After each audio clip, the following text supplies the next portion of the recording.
할렐루야, 사랑하는 성도님들 반갑습니다. 오늘도 매일의 묵상으로 나아가시는 우리 성도님들 말씀을 들을 뿐 아니라 또 묵상하며 마음에 새기고 삶의 실천까지 나아가시는 우리 여러분 되시기를 바랍니다. 오늘도 우리가 살펴보고 있는 그 에스겔 말씀을 보면서 그 주시는 말씀 가운데 묵상하도록 하겠습니다. 먼저 2절부터 4절까지의 말씀을 제가 봉독하겠습니다. 인자야, 너는 두로를 위하여 슬픈 노래를 지으라. 너는 두로를 향하여 이르기를 바다 어귀에 거주하면서 여러 섬 백성과 거래하는 자여, 주 여호와께서 이같이 말씀하시되 두로야, 내가 말하기를 나는 온전히 아름답다 하였도다. 내 땅이 바다 가운데에 있으며 너를 지은 자가 내 아름다움을 온전하게 하였도다. 아멘. 에스겔서의 예언의 말씀 가운데 계속해서 이 열방을 향한 이 심판을 다루고 있습니다. 그것은 지리적으로 보면 동서남북 모두에게 해당이 됩니다. 동편에는 암몬, 모압, 에돔 그 나라들을 다루고 서편은 블레셋, 또 북쪽엔 해안 도시였던 두로와 시돈, 그리고 마지막 남쪽은 당시의 강국이었던 애굽을 이야기하십니다. 오늘 에스겔서 이 27장 말씀은 그 가운데 두로에 대한 멸망과 심판에 대해서 예언하는 말씀이 되겠습니다. 하나님은 왜 두로가 멸망할 것이라고 말씀하였을까요? 그 원인은 과연 무엇일까요? 방금 우리가 읽었던 이 3절 말씀에 그 답이 있습니다. 말씀에 보니까 나는 온전히 아름답다 하였도다. 이렇게 스스로를 표현합니다. 바로 그들의 교만을 이야기하는, 표현하는 말이 되어지겠습니다. 하나님은 하나님의 백성된 이스라엘이 범죄하여서 하나님을 떠났을 때 주변 열국과 열강을 도구로 삼아서 그들을 채찍질하셨습니다. 그리고 결국 하나님의 백성이 이렇게 멸망하지만 그것은 하나님이 약해서가 아니라 이스라엘 백성, 바로 그들을 깨닫게 하기 위해서 때리기도 하시고 결국 나라가 멸망하는 데 이르기도 하시는 것입니다. 하지만 오늘 본문에 나오는 이 두로는 이 이스라엘의 멸망을 조롱하고 저주하고 또한 기뻐하기까지 합니다. 물론 이것은 두로뿐만 아니라 이 주변의 열국들도 마찬가지입니다. 하나님께서는 이렇게 교만하며 그 이스라엘의 멸망을 기뻐했던 이들을 향해서도 손을 드시고 책망하십니다. 왜냐하면 하나님은 이스라엘의 하나님이시기도 하지만 우주 만물을 주관하시고 또 역사와 나라를 주관하시는 하나님이시기 때문입니다. 이 주변 열국을 통해서 또 이스라엘 백성을 치셨으나 그들 또한 그들의 잘못에 대하여서 우리 주님께서 이제 책망하고 계십니다. 오늘 본문 가운데 이 두로의 가장 큰 죄는 바로 교만이었습니다. 사실 당시 이 두로라는 곳은 해상 도시로서 이 번영과 많은 영화를 누리고 있었습니다. 여러 다른 나라와 교역을 하면서 물질적으로 또 풍요로운 그런 도시이기도 했습니다. 오늘 본문의 3절에 표현한 대로 두로는 바닷가에 위치한 도시였기 때문에 여러 섬과 나라들과 거래했다 이야기하고 있고, 계속해서 본문을 살펴보면 이 도시가 얼마나 그 무수한 교역국들과 거래를 했는지를 알 수가 있습니다. 오늘 이 에스겔서 27장 5절부터 7절을 특별히 보면 이 두로를 웅장하고 또 아름다운 배로 비유를 합니다. 레바논의 백향목으로 돛대를 달았다 이런 표현이 나옵니다. 바산의 상수리나무로 노를 만들고 각종 귀한 재료와 화려한 것들로 치장되어 있는 이 배를 이 두로의 나라에 비유하고 계십니다. 그런데 이렇게 크고 화려한 두로라는 배에 동풍이 불어서 결국 침몰할 것이다 라고 하나님께서 말씀하십니다. 우리 17장 26절 말씀에 보면 이렇게 예언의 말씀이 선포됩니다. 내 사공이 너를 인도하여 큰 물에 이르게 하며 동풍이 바다 한가운데에서 너를 무찔렀도다 이렇게 되어 있습니다. 36절 말씀에도 보면 많은 민족의 상인들이 다 너를 비웃으시며 내가 공포의 대상이 되고 내가 영원히 다시 잊지 못하리라 하셨느니라 말씀합니다. 동풍이 불어서 침몰하게 될 것이다 라는 것은 동편에 있었던 이 제국 바벨론에게 결국 멸망할 것을 예언하는 것이죠. 그들이 하나님의 백성 이스라엘을 그렇게 비웃고 그 멸망을 기뻐했던 것처럼 방금 읽었던 36절에도 그들도 비웃음의 대상이 되고 다시는 이 나라가 있지 못할 것이다 하나님께서 말씀하십니다. 그렇게 화려한 배와 같은 투로가 다시는 잊지 못할 정도로 패망하게 되는 이유는 무엇입니까? 바로 교만입니다. 나는 온전히 아름답다라는 바로 그 교만입니다. 성도 여러분, 우리 인생에게 주어진 모든 것들은 누가 허락하셔서 여러분 가능한 것입니까? 로마서 11장 36절 말씀에 보면 이는 만물이 주에게서 나오고 주로 말미암고 주에게로 돌아감이라. 그에게 영광이 세세히 있을지어다. 아멘. 이렇게 고백합니다. 여러분 아멘이십니까? 모든 사람과 만물은 바로 주님으로부터 비롯된 것입니다. 두로가 이렇게 번성할 수 있었던 것도 그 모든 것은 여러분 무엇 때문입니까? 바로 하나님이 주인이 되시고 하나님이 영광을 바로 받으셔야 합니다. 하지만 그들은 그렇게 하지 않았죠. 나는 너무나 아름답다. 나로 말미암아 온전히 아름답다. 나의 부귀와 영화는 온전히 나로부터, 우리로부터 비롯된 것이다. 그렇게 바로 스스로 칭하고 있는 것입니다. 하나님은 그러한 교만을 싫어하십니다. 하나님은 자신이 허락하신 그 모든 것을 통해서 온전한 영광을 받기 원하시는 분이십니다. 여러분 자기 스스로 이 자랑거리 때문에 자기의 자랑 때문에 또 교만 때문에 이 큰 어려움에 처한 이야기 중에서 그 이솝 우화, 큰 뿔을 가진 사슴 이야기라는 이솝 우화가 있습니다. 이 내용을 보면 큰 뿔을 가진 이 사슴의 이야기가 나오는데 이 사슴은 멋진 뿔을 달린 자신을 너무나 자랑스럽게 생각했습니다. 어느 날 이 사슴이 연못가에서 이 물을 마시고 있었습니다.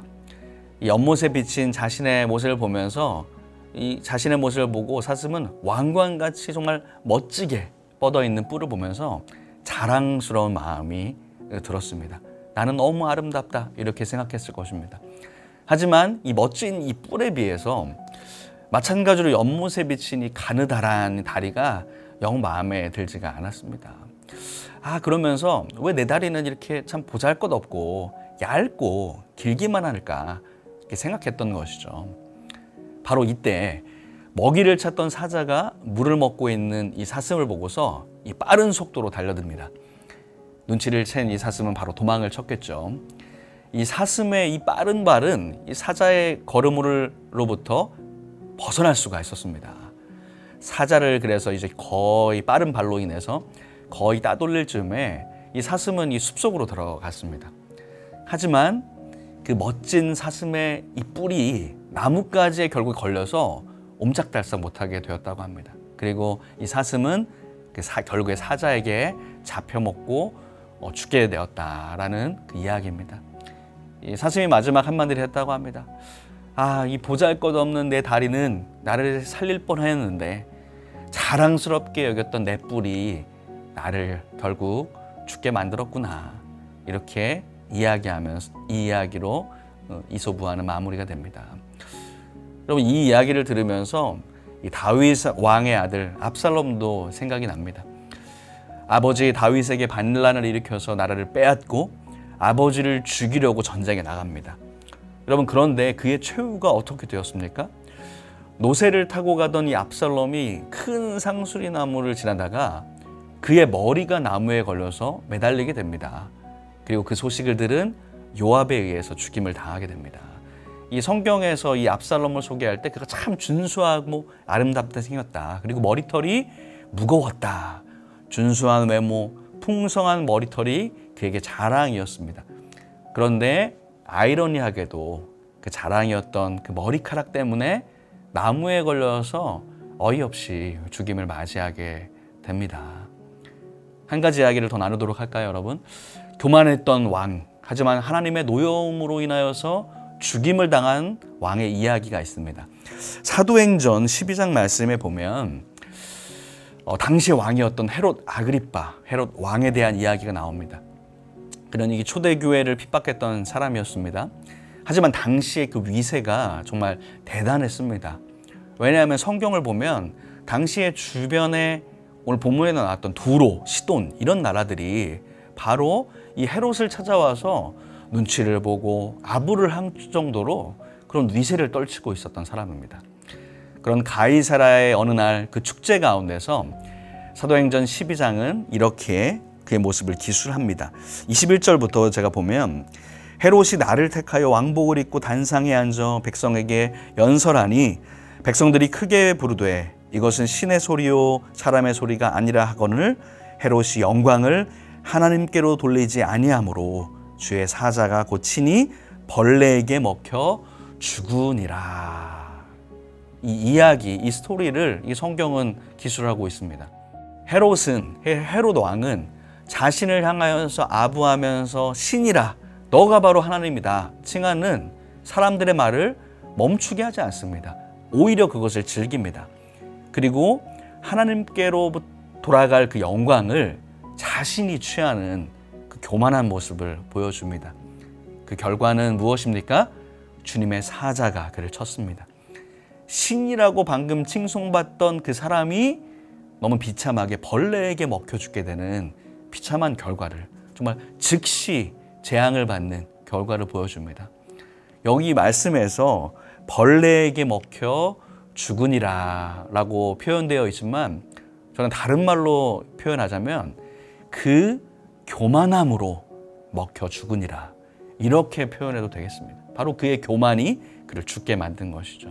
사랑하는 성도 여러분, 오늘 두로의 이 교만을 보면서 우리도 우리의 자신을 한번 말씀에 비추어 보길 원합니다. 이 두로가 하는 표현의 말이었습니다. 나는 온전히 아름답다. 혹 우리도 우리 자신의 모습을 보면서, 우리의 거울을 보면서 여러분 이렇게 고백하고 자랑하고 있지는 않으십니까? 나의 외모를 보고, 나의 지혜와 지식을 보고, 나의 재물과 능력, 내가 가진 모든 것들을 바라보면서 여러분은 그것을 어떻게 고백하고 어떻게 표현하고 계십니까? 혹 이 모든 것이, 이 아름다운 영광은 온전히 내 거다. 내가 이렇게 했다. 나를 정말 칭찬한다. 여러분 이렇게 하지는 않고 계십니까? 우리에게 주어진 이 모든 것들은 우리가 당연히 사실 기뻐하고 감사해야 하는 것들입니다. 그런데 그것에서 멈추지 않고 그 영광을 온전히 하나님께 올려드려야 마땅한 것입니다. 만약에 온전히 자신에게 돌린다면 하나님께서는 그것을 기뻐하지 않으십니다. 여러분 왜냐하면 아까 말씀에도 읽었지만 나에게 주어진 이 모든 것들, 만물은 하나님께서 허락하시기에 가능한 것이기 때문입니다. 우리는 그것을 감사해야겠죠. 그리고 그 영광을 온전히 하나님께 돌려드려야 합니다. 그러니까 나는 온전히 아름답다가 아니라 나의 이 아름다움은 온전히 하나님께서 허락하신 것이다. 여러분 이렇게 고백되어야 하는 것입니다. 사랑하는 성도 여러분들, 교만은 패망의 선봉이요 넘어짐의 앞자기라고 했습니다. 때로는 하나님께서 우리에게 주신 이 축복과 영광과 이 아름다움을 나 스스로만의 것이라고 여러분 착각하고 계시진 않습니까? 여러분에게 주어진 이 모든 것은 온전히 하나님께로부터 비롯된 것입니다. 그렇기에 여러분 그분께 온전한 영광을 돌려드리시기를 바랍니다. 오늘 말씀의 두로의 죄, 스스로에게 영광을 돌렸던 이 교만은 결국 멸망에 이른다는 것을 본문을 통하여서 살펴보았습니다. 이 말씀을 교훈 삼으며 나의 모든 것, 나의 아름다움, 영광을 근원 되시는 주님께 온전한 영광을 돌려시기를 바랍니다. 여러분들의 그러한 아름다움을 주신 또한 그 영광을 받으실 우리 주님을 찬양합니다. 기도하겠습니다. 사랑과 은혜의 하나님 아버지, 오늘 두로의 죄, 또 교만을 묵상하며 우리의 모습 또한 점검하고 묵상해 보았습니다. 때로는 나에게 허락해 주신 것들을 내 것으로 착각하며 살아가지는 않았습니까? 모든 영광을 온전히 주님께 돌리게 하옵소서. 우리의 마음 가운데 어느새 교만함으로 자리 잡은 것이 있다면 그 모든 죄를 씻어주시고 만물의 주인 되시는 하나님을 경배하며 찬양하게 하옵소서. 예수님의 이름으로 기도합니다. 아멘.